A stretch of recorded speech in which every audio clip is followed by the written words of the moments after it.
Today we have a very special guest, the most important person of 20th century. And I must tell you that this is my great fortune that I am spending few moments with the father of the nation on the occasion of the 100th year celebration of the foundation of Tolstoy Farm. I don't know how many of you are aware of the fact that Tolstoy Farm was the first experimental community living space Gandhiji has started in South Africa much before he established Sabarmati Ashram in Ahmedabad. We are here to understand the idea behind the Tolstoy Farm and also the relevance of such an establishment in the present global scenario. Let us all be with this political visionary for some time and engage ourselves in his great ideas and learn more about its practical use. Gandhiji, what was the reason or the force behind the establishment of Tolstoy Farm? As you are aware of the fact, the first settlement of this kind was Phoenix Farm in Natal, which was established in 1904.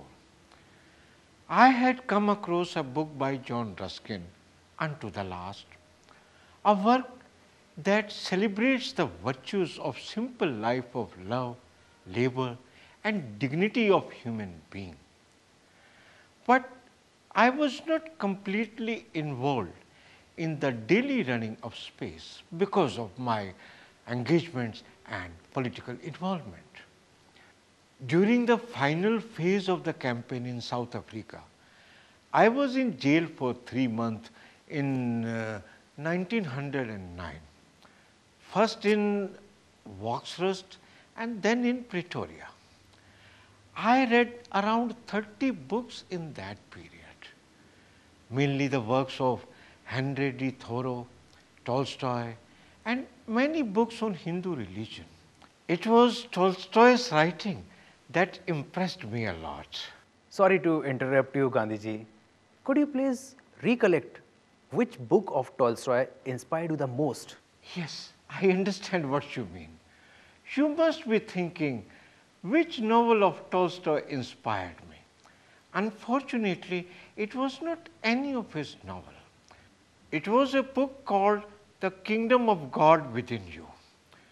In this book, he talks about the reason to resist physical strength of the human government, the injustice law, the military service. He has practically removed Christ from the establishment of the church and placed him as a human being with an extra insistence on his moral stand.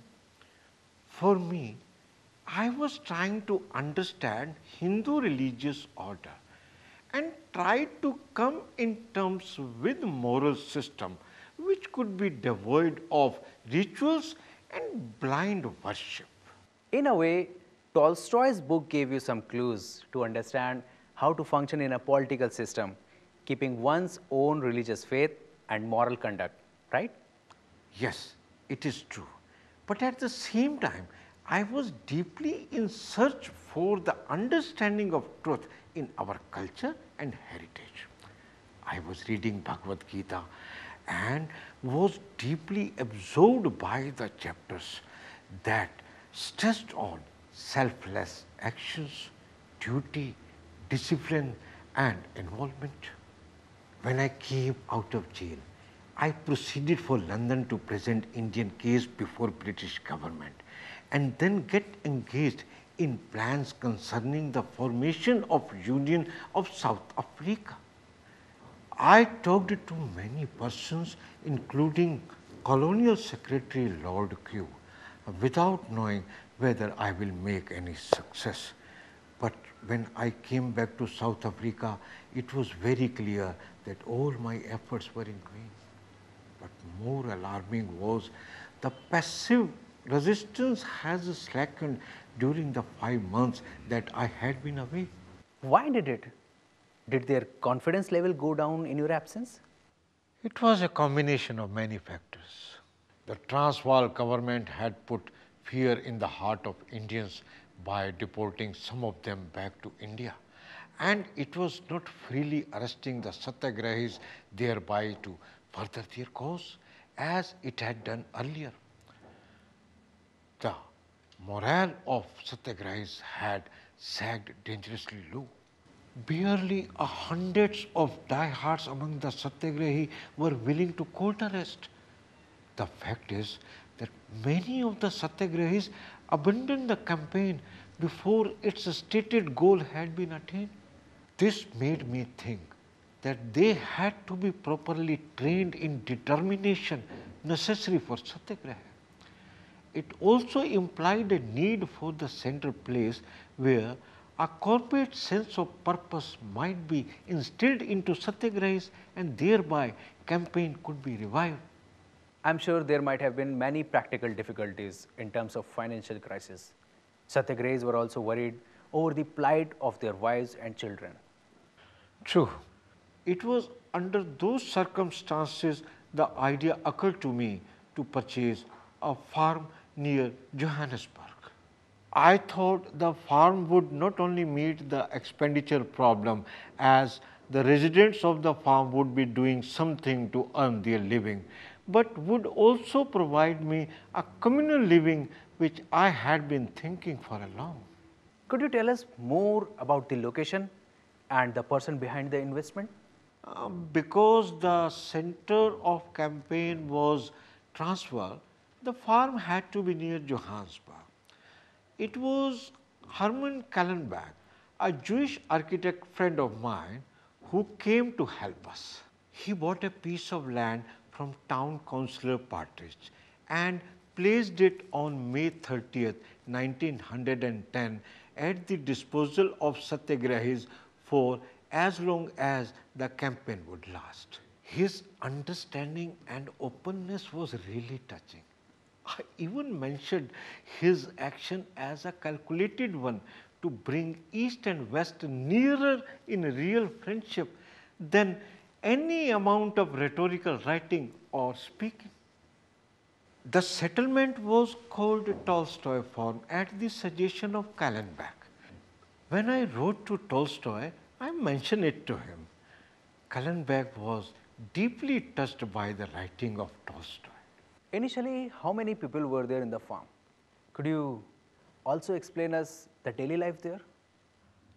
There were around 70 to 80 residents, 40 young men, 2 to 3 old men, 5 women and 20 to 30 children. The number may have varied time to time. There were Hindus, Muslims, Christians, Parsis and Indians and whites. The people who spoke one or more were from among Gujarati, Hindi, English and Tamil. In a way, it was a heterogeneous microcosm. And I must say, it was an experience for me to prepare to interact with macrocosm in India in later years. We had a discipline. Our day started at 6 as the bell rang. After the toilets were completed and the beds were made, the residents ate breakfast. Everybody was assigned a task for the morning. The work stopped at 11 a.m. for a bath. The bath was postponed to this time because of the good use of sun rays. Midday meal was served at 1 p.m. After that, several classes of school begin and last till 5 in the afternoon. The evening meal was served at 5:30. Then there was a rest of an hour. At 7 p.m., residents would reassemble before me and they will review the day's event and point out the difficulties if there were any and would suggest the ways to prevent them. And then we read some religious books and hymns before we go to bed. The teachings and the experiments on self-control you were practicing with Satyagrahis are of a great value for us today. There might be a difference of opinion due to fast-moving pace of today's lifestyle, but more or less, we come back to your reference whenever a difficult situation occurs. Can you share with us the nature of your preparation in order to form a perfect human being? The prime goal of individual's life is self-realization. That can come from search of truth in specific instances and absolute truth as an ultimate reality. To reach the ultimate truth or God, as the people may like to name it, an individual must determine what the truth meant to him or her and then practice its single-mindedness. If I put it in another way, the concept of truth is that soul force which gives power of good residing in an individual. It could be cultivated to realize its potential. The prolonged training of individual soul is required to be a perfect adult satyagrahi. In what way specifically did you hope to achieve among the farm's residents the realization of soul force? Certain moral principles needed to be observed by satyagrahi to realize the soul force. In fact, when I established the Sabarmati ashram, I specifically had written a set of rules to follow by the inmates, and these were non-violence, non-stealing, non-quitiousness, non-accusativeness, and celibacy. I don't think any of this is new to Hindu religious writing. Even though I had not written down any principle in Tolstoy form, I directed these activities as a principle there also. The emphasis was on simple communal living, where individual self-interest were curbed for the good of all. When you describe all this, I can only understand you as a great spiritual leader. At the same time, all your energy was channelized to strengthen the people for their political will and resist the uttermost discipline and the strong will to sacrifice your life for a political cause. What we could not grasp as a new generation Indians is how you made your spiritual ascendance through political struggle. As far as I know, and we were told, spirituality and politics are two different things. It is a matter of dispute, young man. But I may have an answer of your query on spiritual ascendance through political struggle. As a human being, we all are born in a battlefield. Some of us might understand it as external circumstances of injustice and hatredness which make us deeply look into ourselves. Others might feel the internal turmoil which makes them understand the world around by understanding the crisis within them. In both cases, unavoidable political crises arise at the moment when we interact with the world around. Internal struggle for the truth is considered to be metaphor for the spiritual crisis. The external struggle for the truth is the reality of that metaphor. I consider the world outside and the world within reflect each other when working towards a goal. When people say nowadays the personal is political, I say the personal is spiritual, therefore spiritual is political. But Gandhiji, with such an argument, we will be accommodating more and more religious fundamentalists in political sphere. How do we make them understand that myth and reality both are two different things? Myth and reality merges when you lose your political goal. It merges when your work is not complete or you live in between. As I once said, I am not a visionary, I am a pragmatic idealist. Why do you hesitate to say what is your belief and what are you against? Why do you hesitate to raise your opinion when everything around you merges into one? Why don't you become alert and make yourself understand the situation with your practical wisdom and logics. You are absolutely right. Many of us are misled by many factors. We often see things without looking. In today's world, everyone is visionary without a vision. Okay, coming back to Tolstoy farm again. How did you prepare satyagrahis for the final struggle? Training imparted in the modern day revolutionary camp might mean attaining skills in the use of firearms and learning tactics in attack and self-defense. On the other hand, soldiers at Tolstoy farm were trained in the use of another kind of weapon, satyagraha. It appealed to the residents. I prescribed a mode of life in which satyagraha might be assured of becoming fully realized. I believed that each one of the residents was capable in realizing the perfection of satyagraha by rigorous spiritual and mental exercise. We were not more than 60 at any given time. From among this number came the core of satyagrahis who assisted in the successful operation of the last stages of campaign. As we look at the freedom struggle and movements that you initiated throughout your life, one important thing comes in my mind: the way you prepared people for final struggle under one roof, whether it is Tolstoy farm, Sabarmati ashram or Wardha. Is there any relevance of such an establishment in present Indian context, or the importance of such establishments ended when you achieve the main objective, freedom? If you look at the history, any system of organized community is formed out of a necessity. Certain systems continue to exist even after their set goals are accomplished. I hope I assisted the residents of the Tolstoy farm, the old as well as the young, in their struggle with the life itself.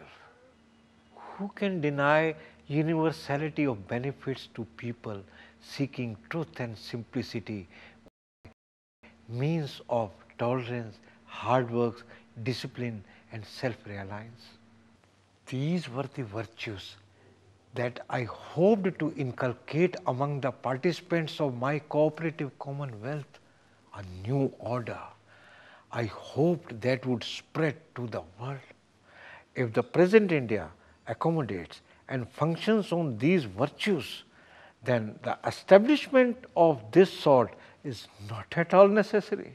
But Gandhiji, don't you think an ideal community living with self-realization and common welfare is an utopia? As we have witnessed the failure of many systems, including communism. All of them stood for humanity and a peaceful world of harmony and dignity. Humanity itself can become an utopia soon. Real world has lost its charm long ago. Only utopia can generate our future world, a world with tranquility and mutual respect. I lived and proved to my generation that utopia can be realized. That is our nation. But a nation can be at a great mistake if it turns against its own people. Maybe another utopia has to be conceived to undo the clutches in which this nation has bounded itself. Before we come to conclude today's conversation, I would like to point out an interesting dilemma in connection with your Tolstoy farm in South Africa and our country's newly developed interest in African countries for different reasons. Indian companies are acquiring vast lands in Africa for growing vegetables to fulfill food demand back home. These modern farms can also be considered as new colonial investments. Would you like to comment on this, Gandhiji? If our future vision is based on huge profits and expansion, that profit will create its own power. I don't think there is any food shortage today in the world. It was created by a certain set of people to control the rest. They have to keep the rest in permanent poverty to secure their power. The colonies are formed on the day-to-day basis. We imagine or create the world we live in. We own that world, but the earth is not owned by us. In my opinion, land belongs to no one. We are here to live and leave when our turn is over. But we have a great responsibility to leave the place clean and tidy for our future guests. Right. We must say that Gandhiji is the conscience of this subcontinent. We always talk to him whenever time permits, and he always liked talking to you. This is the first time that we are inviting him on television program. And I am giving you a promise that this is not the last time that we are talking to him. We are planning to make a series of this conversation near future for talking to him on various topics. It has been a pleasure talking to you, Gandhiji. The information you shared, the logic and the wisdom you sparked will remain with us at least for some time. Thank you very much. I am always available to talk. I have invested long back. Now I have to carefully count for my returns